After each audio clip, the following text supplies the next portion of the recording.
Friends, welcome to the Manuscript Papua YouTube channel. Hi everyone, thank you for joining us here at Manuscript Papua. Freddy Numberi, yang dulu pernah jadi Menteri Kelautan dan Perikanan di masa pemerintahan Presiden SBY, belakangan ini kembali disorot karena namanya disebut-sebut dalam kasus tambang nikel di Raja Ampat, Papua.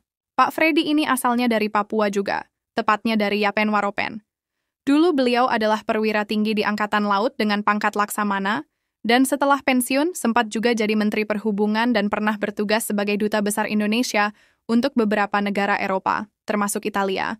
Di kasus Raja Ampat, ada sebuah tambang-tambang juga yang ternyata punya PT KW Sejahtera, yang ternyata komisaris utamanya Nono Sampono, komisarisnya juga ada nama Ali Hanafi Alijaya, direktur utamanya siapa? Freddy Numberi. Ini juga orang-orang yang sering dipakai oleh aguan di sejumlah korporasinya. Jadi rakus sekali. Aguan ini rakus sekali. Kita tahu leluhur kita jaga alam. Yang bawa masuk investor ke Raja Ampat ini bukan orang asli. Orang-orang Papua yang tinggal di Jakarta sana mengaku diri sebagai orang asli Raja Ampat, mereka aja yang bawa datang investor ke sini. Nah, dalam kasus tambang nikel ini namanya muncul karena diduga terlibat di balik dua perusahaan yang punya sertifikat tanah, hak guna bangunan di daerah Pagar Laut Tangerang. Perusahaan-perusahaan itu katanya punya ratusan bidang tanah. Walaupun belum ada bukti langsung yang mengaitkan Pak Freddy dengan aktivitas tambang di Raja Ampat, dugaan ini tetap bikin kasusnya jadi makin rumit. Apalagi karena proyek-proyek ini juga melibatkan tokoh-tokoh lain dari kalangan militer dan politik. Sementara itu, pemerintah pusat, lewat Menteri ESDM Bahlil Lahadalia, sudah menghentikan operasi beberapa perusahaan tambang nikel di Raja Ampat karena dianggap melanggar aturan lingkungan. Tapi ada satu perusahaan, yaitu PT Gag Nikel, yang masih boleh beroperasi karena lokasinya di luar kawasan geopark. Intinya, meski belum jelas betul apa peran Pak Freddy dalam proyek tambang di Papua, keterlibatannya di perusahaan-perusahaan besar yang punya tanah di wilayah strategis tetap bikin publik penasaran dan berharap kasus ini diusut sampai tuntas. Friends, don't forget to leave a positive comment. Warm regards from Manuscript Papua, a YouTube channel sharing stories from Papua, Indonesia. Manuscript Papua. Get ready for the countdown. 3, 2, 1. Merdeka. Bahwa kita saat ini sedang sidang persidangan kedua dalam perkara terdakwa atas nama Charlie Chandra, dan kita minta supaya, dan kita sangat berharap ya, di pengadilan ini kita akan menemukan keadilan ya, karena selama ini kita tahu Charlie Chandra itu sudah dikriminalisasi, diperlakukan tidak adil, dan disinilah tempat kita mencari keadilan ya. Kita mencari keadilan, kita berjuang demi keadilan, kita sampaikan bahwa segala sesuatu yang didakwakan itu tidak benar. Insya Allah majelis hakim punya hati nurani untuk bisa berani memutuskan bahwa yang benar ada benar, yang salah adalah salah. Itu saja dari saya. Kita akan terus berjuang, kita akan terus melawan sampai keadilan dan kebenaran serta hukum ditegakkan. Laporan atau oke. Bang Brody bisa jelaskan secara garis besar eksepsinya tadi? Ya, jadi ini kami perlihatkan ya, eksepsi yang telah kami susun sedemikian rupa, ada kurang lebih 30 halaman. Bayangkan ya, 30 halaman ya, di mana ini menguraikan tentang dakwaan yang dibuat oleh JPU yang menurut kami tidak cermat, tidak jelas, tidak lengkap, dan seterusnya. Jadi ini bentuk keseriusan kita dalam melakukan pembelaan terhadap klien kita, ya, pejuang kita Charlie Chandra. Jadi meskipun surat dakwaannya hanya 3 halaman, dibalas 30 halaman, dibalas 10 kali lipat. Jadi ini sangat jelas, sangat terang bahwa upaya kriminalisasi terhadap Charlie Chandra itu sangat jelas, sangat kental, dan kita ungkapkan semua di sini dari mulai proses dulu ketika Sumita Chandra dikriminalisasi, ya, almarhum ayahnya, kemudian berlanjut kepada anaknya, ya, Charlie Chandra, dan kita ungkapkan juga di sini keterlibatan orang-orang yang menjadi bagian dari pengembang Agung CD Group. Bahkan di sini kita ungkapkan juga ada nama Ali Hanafi Alijaya. Jadi Ali Hanafi Alijaya memang dululah yang melakukan penawaran terhadap almarhum Sumita Chandra agar empang seluas 8,7 hektar untuk dibeli, tapi harganya sangat murah sekali. Makanya Sumita Chandra ketika masih hidup tidak mau empangnya dihargai sangat murah oleh Ali Hanafi Alijaya. Ya, sehingga kemudian empangnya ini direbut, ya, oleh kelompok preman kalau bisa kami katakan. Kemudian karena Sumita Chandra almarhum, maka surat SIM nomor 5 Lemo ini kemudian ingin dibalik nama oleh ahli waris. Nah, disinilah kemudian Cari Chandra dikriminalisasi, ya, dilaporkan. Karena Cari Chandra juga tidak mau empangnya dihargai dengan murah. Jadi nanti kami akan hadirkan di dalam persidangan bukti-bukti percakapan antara Ali Hanafi Wijaya dengan Sumita Chandra waktu masih hidup dan juga dengan Cari Chandra. Saya sudah diperlihatkan WA-nya, tapi karena Cari Chandra tidak mau dihargai murah, maka di dalam WA itu diancam. Sudah, kita laporkan aja ke Polda Metro Jaya. Jadi artinya secara de facto bahwa mereka pun sudah mengakui bahwa empang itu miliknya Sumita Chandra. Gitu. Tapi karena dihargainya 50.000 per meter waktu itu, ya, bayangkan luasnya 8,7 hektar dihargai Rp50.000, mana ada. Kemudian pemilik lahan mau menjual dengan harga yang sangat murah. Lalu dicari-carilah, kemudian pakailah nama Depitnio, ya, ahli waris Depitnio. Padahal di dalam fakta persidangan dalam perkara perdata itu sudah ingkrah, ya, sudah sampai peninjauan kembali. Nanti kita buktikan di persidangan bahwa Depitnio sudah mengakui bahwa empang itu miliknya Paul Chandra, bukan miliknya Depitnio. Gitu, ya. Jadi itu jelas ada. Bahkan dalam putusan perkara perdata bahwa dalam pertimbangan majelis hakim itu dikatakan bahwa Sumita Chandra adalah pembeli yang beritikat baik, sehingga harus dilindungi oleh undang-undang, oleh hukum, sekalipun ada perkara pidana yang menyatakan bahwa ada cap jempol palsu yang diduga dilakukan oleh Paul Chandra, yang kemudian Paul Chandra diponis 6 bulan. Jadi apa argumentasi pihak polisian waktu itu hanya berdasarkan pada cap jempol itu yang dinyatakan palsu oleh putusan pengadilan perkara pidana, padahal mereka tidak tahu atau pura-pura tidak tahu bahwa ada perkara perdata dari mulai tingkat pertama. Bahwa kami tahu bahwa perkara tingkat pertama, perkara perdata, memang Sumita Chandra kalah. Tapi di tingkat banding, di tingkat kasasi, dan di tingkat peninjauan kembali itu Sumita Chandra menang. Tetapi polisi tidak mau melihat bahwa ada perkara perdata yang harus jadi pertimbangan. Itu. Kemudian terkait dengan formulir 13. Nah, ini juga penting. Dan itu juga dalih bagi penyidik bahwa di dalam formulir 13 itu harus bahwa di situ dikatakan tanah itu dalam penguasaan si pemohon. Betul, ya? Tetapi persoalannya itu kan adalah administrasi, formulir yang harus diisi. Yang mengisi siapa? Notaris, bukannya Cari Chandra. Cari Chandra juga tidak tahu menahu soal itu. Pokoknya sudah diserahkan oleh notaris Sukamto, dan sebelum diajukan balik nama kan sudah dicek dulu ke BPN. Ini sertifikatnya jelas gak? Clear gak nih? Kan sudah ada surat keterangan bahwa sertifikat ini masih atas nama Sumita Chandra, tidak dalam sengketa, kan gitu, ya. Betul. Dan seterusnya. Jadi ini clear sebetulnya. Maka sekali lagi kami katakan bahwa perkara ini sebenarnya nggak layak untuk dibawa ke perkara pidana. Ini murni perkara perdata, administrasi saja soal formulir 13 itu. Tapi ya kita tahulah karena ini sudah pesanan dari oligarki besar yang namanya Aguan, sehingga polisi pun ya mau tidak mau harus mengikuti kemauan dari pihak Ali Hanafi dan Aguan dan Nono Sampono. Jadi nanti kita juga minta Nono Sampono juga harus dihadirkan dalam persidangan. Karena di dalam BAP ada keterangan Nono Sampono, ada keterangan dari pengacaranya Agung Sedayu, nanti kita minta dihadirkan. Dan kalau perlu Ali Hanafi kita minta untuk dihadirkan. Supaya jangan sampai dia berlindung di balik oknum-oknum kepolisian. Selama ini Nono Sampono, Aguan, dan Ali Hanafi ini kan nggak pernah muncul dalam perkara-perkara di pengadilan, baik perkara perdata maupun perkara pidana. Jadi supaya perkara pengadilan ini berjalan fair, berjalan secara adil, maka pihak di balik pengembang PIK 2 juga harus dihadirkan untuk melihat fakta yang sesungguhnya bahwa Cari Chandra adalah korban perampasan tanah. Itu aja persoalannya. Jadi kalau Cari Chandra atau Sumita Chandra mau dulu dihargai 50.000, mungkin nggak sampai proses, nggak sampai hari ini di pengadilan. Tapi karena dia tidak mau tanahnya dihargai murah, lalu dicari-carilah seolah-olah dia melakukan pemalsuan surat lah, pemalsuan dokumen lah, 263 lah, Junto 55. Jadi buat saya ini dagelan. Tapi tentu kita harus hormati proses hukum yang sudah berjalan, dan kita yakin majelis hakim masih punya nurani.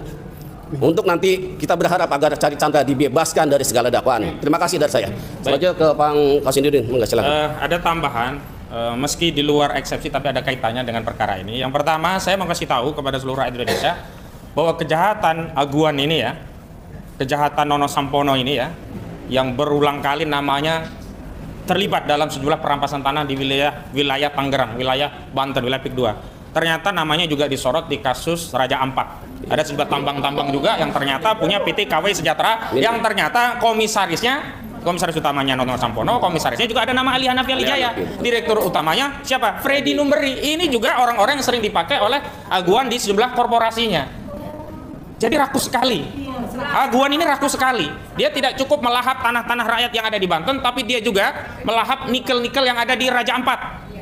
Jadi hari ini kita harus sampaikan kepada saudara-saudara kita di Papua, ayo kita bareng-bareng berjuang. Saudara-saudara kita di Papua, ayo terus suarakan kebenaran, karena saya lihat sudah banyak itu ya buzzer-buzzer yang menyatakan seolah-olah tidak terjadi apa-apa di sekitar Raja Ampat. Memang tidak langsung di kawasan pariwisatanya, tapi kerusakan lingkungan akibat nikel ini akan berdampak kepada lingkungan di seluruh perairan yang ada di sekitarnya, termasuk di wilayah kawasan Raja Ampat, begitu ya. Yang kedua, saya mau tegaskan sidang ini akan jadi sidang goib. Kenapa? Di dalam pasal 1813 KUH Perdata, surat kuasa itu kan ya hanya berlaku manakala pemberi kuasa dan penerima kuasa masih sehat walafiat, masih hidup. Dan surat kuasa itu bisa cacat ya, tidak berlaku manakala pemberi kuasanya atau penerima kuasanya meninggal dunia. Nah, di dakwaan ya, di kasus ini itu saksi pelapor itu ada namanya Aulia Fahmi, itu sudah meninggal dunia. Dan The Pitnio yang disebut-sebut yang punya hak atas tanah yang kemudian dipinjam namanya itu juga sudah meninggal dunia. Ahli waris yang katanya ngasih kuasa kepada MBM ya, Mandiri Bangun Makmur, yang direkturnya Nono Sampono, itu sudah meninggal. Artinya apa? Nono Sampono itu tidak punya kewenangan bertindak untuk dan atas nama Pitnio ataupun keluarganya sudah ada yang meninggal dunia, tapi tetap dipaksakan lanjut. Dan kemudian penerima kuasa yang melaporkan klien kami ya, Charlie Chandra ini, Aulia Fahmi, itu sudah meninggal dunia. Saya nggak tahu nanti apakah rohnya nanti ditaruh di pojokan sana atau ada di sekitar kita ini. Jadi ini pengadilan sesat, dipaksakan. Banyak orang yang sudah meninggal tidak punya hak hukum untuk melakukan tindakan hukum di dalam proses peradilan ini tetap dijalankan. Itu sekali lagi, ini karena ada pesanan. Mustahil 3 lembar ya, jaksa itu biasanya profesional. Saya menduga kuat ini karena kejar tayang sehingga harus lembar ketiga itu tinggal tanda tangan. Nah, saya mau tegaskan lagi bahwa kita semua hari ini harus bersatu melawan kezaliman ini. Makanya saya minta ya saudara Nono Sampono datang. Karena saya sering ketemu ya dengan kasus-kasus dengan Nono. Sebelumnya klien saya Budi Arjo sama Nurlela itu dirampas tanahnya oleh Agung Sedayu Group lewat PT yang lain namanya Sedayu Sejahtera Abadi, itu juga lewat Nono Sampono. Dan menariknya di kasus ini direkturnya memang Nono Sampono, tetapi pemegang sahamnya itu bukan orang-orang Nono Sampono, nggak dikasih dia saham. Pemegang sahamnya adalah siapa? Anaknya Aguan. Siapa? Alexander Halim Kusuma. Kemudian ada juga keponakannya Aguan tadi saya baca. Siapa namanya? Ellen Kusumo. Jadi nggak pernah ada itu ya. Saham-saham yang dimiliki oleh Agung Sedayu Group itu dibagi kepada Nono Sampono kepada Freddy Numberi kepada Ali Hanafi Wijaya nggak ada, kagak dibagiin. Mereka hanya dikasih tanggung jawab untuk bertarung di depan hukum. Jadi direksinya, dari komisarisnya. Kalau ada apa-apa mereka yang pasang badan. Saya ingatkan, jenderal-jenderal lainnya jangan ngikuti kelakuan Freddy Numberi sama Nono Sampono ini merusak patriotisme para purnawirawan, merusak ya anak bangsa yang punya sikap patriotik jadi hilang karena melihat apa? Jenderal-jenderalnya justru menjadi kacung Aguan. Jadi ini yang harus kita sampaikan kepada publik agar apa? Jenderal-jenderal lainnya yang lurus jangan mau kemudian menjadi bumper Aguan, jangan mau menjadi herder Aguan, jangan mau menjadi apa namanya, bukan kacung satunya itu istilahnya ya jongos, istilahnya Pak Abraham Samad itu jangan mau jadi jongos Aguan. Dan karena saudara Nono Sampono telah berani memberikan surat kuasa untuk mempersoalkan klien kami, maka saya tunggu saudara Nono Sampono hadir di sini di dalam persidangan ini. Akan saya tanyakan banyak pertanyaan kepada saudara untuk membuktikan bahwa saudara adalah bagian dari jongos Aguan. Demikian, assalamualaikum warahmatullahi wabarakatuh. Saudara-saudara sekalian ya, baru aja kita selesai membacakan eksepsi atas perkara Charlie Chandra. Saya termasuk yang membaca tadi sangat bergetar ya, karena memang di samping saya sudah mempelajari bahan yang mau kita sampaikan dalam eksepsi tersebut. Memang pada saat membacakan itu lebih bergetar lagi saya. Kenapa? Seorang Charlie Chandra yang mempunyai hak yang diberikan oleh orang tuanya, yang tentunya ini akan menjadikan kebahagiaan ya buat anak-anak mereka ya yang telah mendapatkan harta yang diturunkan, tapi menjadi bencana buat dia. Tapi di sini Charlie Chandra dari datang minggu lalu maupun hari ini itu tetap bersemangat, dia teguh, dia kuat. Jadi kita harus dukung, karena di belakang Charlie Chandra ini saya juga sering sekali turun ke lapangan. Jadi hanya banyak orang-orang yang tidak berani mengungkapkan. Kalau korban itu banyak sekali.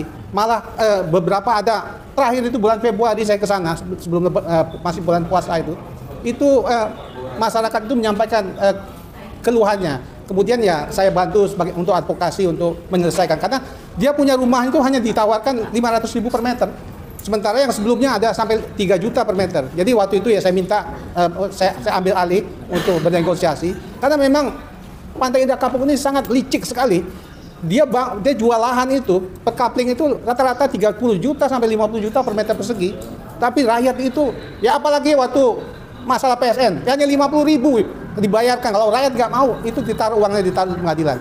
Nah, itu terjadi proses yang tadi saya sampaikan, kira-kira 300 KK 5 RT itu menyampaikan keberatan kalau hanya dibayar 500.000. Kemudian waktu saya akan mengadakan pertemuan dengan mereka, diambil alih sama orang-orangnya. Itu udah berapa layer itu. Jadi katakanlah 30 sampai 50 juta, itu ke bawah itu cuma 500.000. Kemudian pada waktu itu bisa naik sampai 3 juta. Ya mereka, alhamdulillah mereka bilang bisa dapat 3 juta, tapi masih ada 2 RT lagi yang belum selesai sampai saat ini. Tentunya itu hanya dilakukan bertingkat melalui mereka. Jadi ya level 1 mungkin 10 juta, turun ke 5 juta, turun ke 7 juta, 3 juta. Kemudian yang di bawah itu antek-anteknya itu ya, kaki tangannya itu ya suka-sukanya aja itu mau 500.000 atau 1 juta pun. Jadi kalau dia bisa bernegosiasi, malah banyak juga aparat pemerintahnya itu ikut campur tangan, membantu itu, ikut menekan masyarakatnya. Jadi balik ke Charlie Chandra ini, Charlie ini adalah simbol perlawanan masyarakat Banten khususnya, sehingga bisa terbebas dari cengkraman oligarki terutama Pantai Indah Kapuk 2. Terima kasih. Ya, terima kasih. Oke ya, cukup ya. Terima kasih. Assalamualaikum warahmatullahi wabarakatuh. Waalaikumsalam warahmatullahi wabarakatuh. 2 hari saya persidangan dan baru kali ini aparat polisi lengkap sekali. Iya, luar biasa. Lengkap sekali dari pimpinan paling tinggi daerah ini sampai ke bawah. Betul. Ya mungkin karena dianggap penting atau menunjukkan kepada yang kita lawan bahwa pasukan masih jalan. Tapi kita nggak gentar. Perlu kita sampaikan bahwa kasus PIK 2 ini, kasus orang dipenjarakan itu kan mulai sebenarnya 2011 Perda keluar, 2013 mulai pembebasan, mulai menekan rakyat. Yang 2015 mulai orang dipenjarakan yang tidak mau menjual tanahnya. 2015 itu mulai, dan banyak sekali, ada masih dalam penjara, ada yang sudah keluar, ada suami istri keluar, dan semua ketakutan dilakukan. Nah, Charlie Chandra ini adalah pemberani yang muncul. Pemberani yang muncul, dan saya yakin pihak Aguan pasti habis-habisan karena dia takut sekali nanti kalau ini menang. Tapi percayalah, hari ini kita mendapatkan pengumuman, ternyata kemarin kita sudah dapat informasi, ternyata Aguan dan Menteri Freddy Numberi sama Ali Hanafi, Nono Sampono ternyata punya tambang di Raja Ampat. Ternyata merampoknya memang seluruh Indonesia, bukan hanya. Tapi kita bersyukur hari ini istana mengumumkan mencabut. Amin ya. Mencabut ininya Aguan Ali di Raja Ampat. PT KW Sejahtera. PT KW Sejahtera. Artinya Presiden Prabowo sudah melihat perampok ini harus diakhiri. Tapi saya berharap Pak Prabowo jangan jauh-jauh Raja Ampat, cabut juga giginya di PIK 2. Itu yang paling penting bagi kita, karena di sini sudah terlalu zolim, banyak korban. Jadi ya, tunggu bahwa itu kode memberitahu mungkin ke aparat, jagoanmu selama ini yang kau lindungi mulai kucabut giginya dengan mencabut tambangnya di Raja Ampat. Itu sinyal buat pendukung-pendukung Aguan bahwa giginya mulai dicabut oleh Presiden Prabowo. Terima kasih. Assalamualaikum warahmatullahi wabarakatuh. Waalaikumsalam warahmatullahi wabarakatuh. Manuskrip Papua.